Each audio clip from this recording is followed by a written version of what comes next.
Yeah, so we supply wood to a bunch of local Kansas City woodworkers, contractors, builders, etc. Many of them have a really good handle on what they're doing already. They just don't have the supply of wood.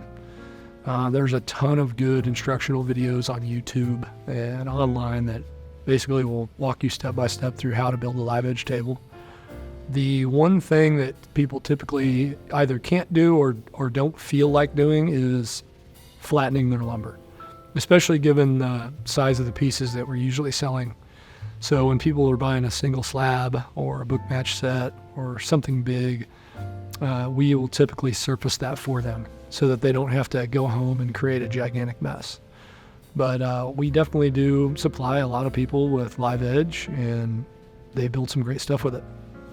Yeah, usually we would recommend somebody start small on a project first. Try doing a small glue up before you commit to a big one so that you don't have to cut it open. Likewise with epoxy projects, we sell a lot of wood to people who are building epoxy river tables. We always recommend build your first mold and do it small and start with a small project, because when you're building those tables, you have no margin for error unless you want to spend a ton of money on buying more resin. If you don't build a proper mold on your first try on a big table, well, now you have $1,000 worth of epoxy all over your floor.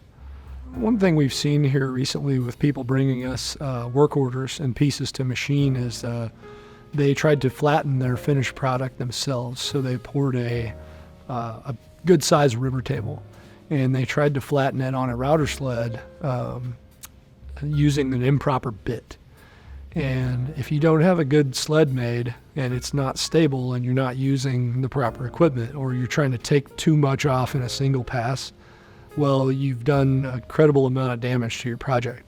So we had a guy recently bring us one in. We machined it down for him after he had already tried to finish it himself, and it ended up turning out great. It just ended up turning out a lot thinner than I'm sure he would have liked. We're very forthcoming with all of our customers and about the products we use.